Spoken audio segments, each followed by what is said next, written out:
मालिक को प्रणाम। गीता। समय बीतने के साथ हमारे मन की विनम्र प्रकृति भी बदल गई है। इसने एक रंगीली प्रवृत्ति धारण कर ली है जिसका प्रभाव हमारे भीतर बाहर सब ओर पड़ रहा है। इसीलिए हम अपने विचार या कार्य में जो कुछ भी ले आते हैं वह अपने सभी पक्षों में रंगीली प्रदर्शित करता है। इस प्रकार के वातावरण और परिवेश में हमारी आसक्ति हमारे अंदर जड़ता और भारीपन उत्पन्न करती है। सूक्ष्मता समाप्त हो जाती है और हमारे सामने जो कुछ भी आता है उसे हम इसी दृष्टि से समझते हैं। ये केवल हमारी समझ को ही नहीं ढकता बल्कि इससे हमारा हृदय और मस्तिष्क भी प्रभावित होता है। ज्ञानियों और पंडितों की रचनाओं में हमें इसकी झलक मिलती है। चीज़ों की पूरी जानकारी के लिए हमें व्यवहार में मन की अपेक्षित अवस्था प्राप्त करनी पड़ती है, तभी हम दूसरों को इसे समझाकर बता सकते हैं। हमारी पवित्र गीता के साथ भी यही बात है। उस पर अनेकानेक टीकाएँ हैं और अभी भी नई नई टीकाएँ लिखी जा रही हैं। प्रायः हर किसी ने अपनी बुद्धि और युक्ति के स्तर से टीका लिखने का प्रयत्न किया और उसी स्तर से इसे समझाने का प्रयत्न भी। वाकई उनकी मेहनत प्रशंसनीय है, लेकिन इससे असली मकसद नहीं पूरा होता। वस्तुतः उन्होंने शुद्ध सत्य को भ्रांतियों और आवरणों में रखकर मूल रचना को और भी जटिल बना दिया है। सच कहा जाए तो अधिकाधिक जटिलताओं को बढ़ाकर हम अपने बंधन बढ़ा लेते हैं। ईश्वर की पूजा के संबंध में भी यही बात लागू होती है।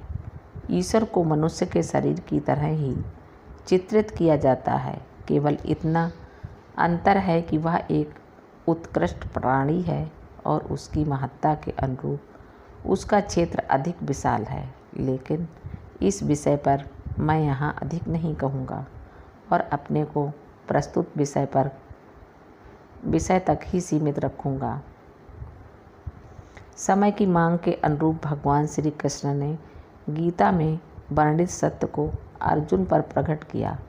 हमारे लाभ के लिए उन्होंने जो कुछ हमारे सामने रखा, कालांतर में ये हमारे लिए पथ प्रदर्शक हो गया। इसके लिए हमें उनका हृदय से आभारी होना चाहिए। ये थोथा प्रवचन न होकर ईश्वरीय मार्ग की सच्ची साधना के लिए विशिष्ट तत्व का वास्तविक उद्घाटन था। इसमें उन विविध दशाओं का वर्णन है जिनसे होकर अभ्यासी अपनी यात्रा क्रम में गुजरता है। इसका संबंध इन दशाओं के व्यवहारिक अनुभव से है जिन्हें उचित साधन द्वारा प्राप्त किया जा सकता है। आज भी संसार में ऐसी उन्नत आत्माएं मौजूद हैं जो आपको उसकी एक झलक दिखा दें या अपनी आंतरिक शक्ति से आप में तत्काल ही ऐसी अवस्था पैदा कर दें। ज़रा सोचिए, गीता जो कि आज हमारे सामने है, उसे सुनाने में भगवान श्री कृष्ण को कितने समय की ज़रूरत पड़ी होगी। युद्ध क्षेत्र में सेनाएं आमने सामने खड़ी थीं। युद्ध की भेरियां आक्रमण की घोषणा करती हुई जोरों से बज रही थीं।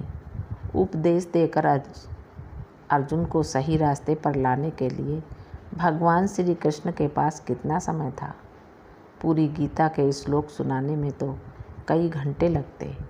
इस नाजुक मौके पर यह कैसे संभव था? स्पष्ट है कि इसके लिए उनके पास कुछ ही मिनटों का समय था। वस्तुतः सच्चाई यह है कि सारी आवश्यक मानसिक दशाओं को श्री कृष्ण ने कुछ ही मिनटों के अंदर अर्जुन के अंदर उतार दिया। ये वही दशाएं थीं जिनके बीच होकर अभ्यासी अपनी यात्रा क्रम में गुजरता है। यह प्रक्रिया अर्जुन को आध्यात्मिक चेतना के उच्चतर स्तर पर ले आई, जिसने उसके हृदय के अनुचित मोह को बाहर निकाल फेंका। यदि ऐसी योग्यता से संपन्न कोई विशिष्ट व्यक्ति आज मौजूद हो तो यह आज भी संभव है लेकिन सामान्य तौर पर ये देखा जाता है कि लोग जीवन भर बिना उसका प्रभाव ग्रहण किए गीता का पाठ करते रहते हैं। लेकिन दुख की बात है कि वर्षों तक गीता का पाठ पढ़कर या सुनकर आज तक कोई भी अर्जुन के समान नहीं बदल पाया। इसका कारण यही है कि गीता सुनाने वालों के पास गीता के सत्य को श्रोता के हृदय में संप्रेषित करने की क्षमता नहीं होती।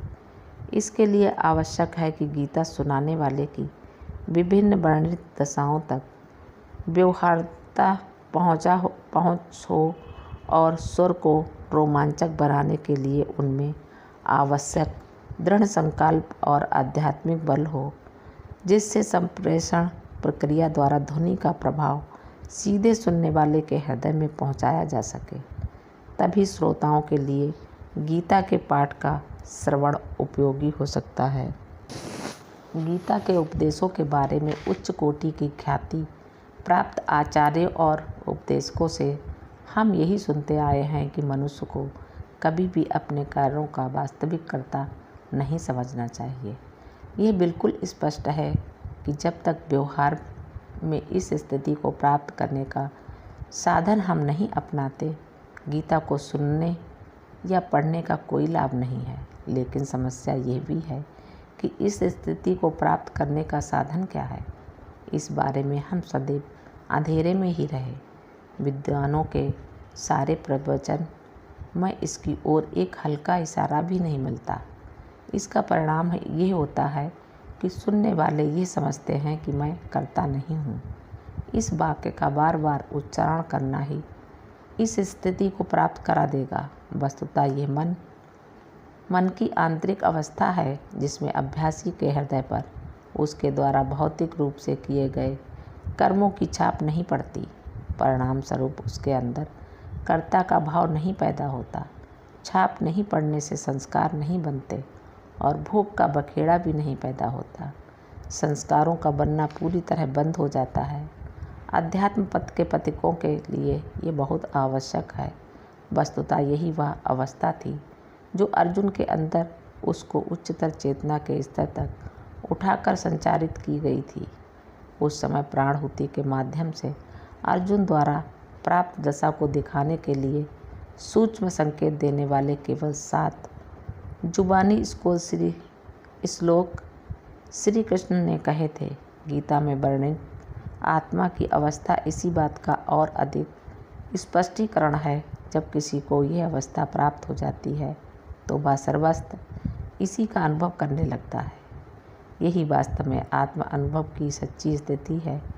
गीता में निष्काम कर्म पर बहुत अधिक बल दिया गया है, लेकिन बिना इस स्थिति को प्राप्त करने की विधि या साधन को अपनाए केवल दोहराते रहने से इस अवस्था का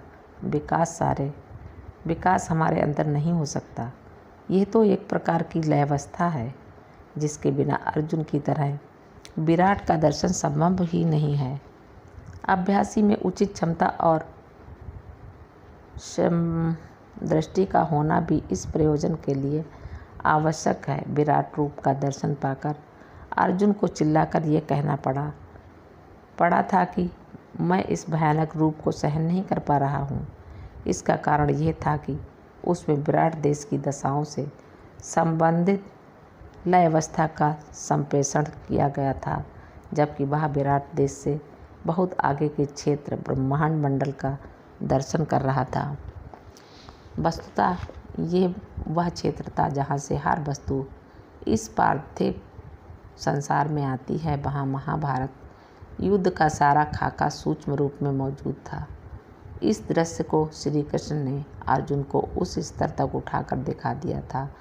हो सकता है कि लोग इस बात पर विश्वास न करें, इसके लिए उनके सामने कारण भी हो सकते हैं, लेकिन मैं उन्हें यह विश्वास दिला देना चाहता हूँ कि आज भी ये संभव है, बशर्ते इतनी योग्यता वाला विशिष्ट व्यक्तित्व मौजूद हो और स्वयं साधक भी उस स्तर तक उठाए जाने की क्षमता रखता हो। मालिक को प्रणाम। सभी अभ्यासी भाई बहनों को नमस्कार। धन्यवाद।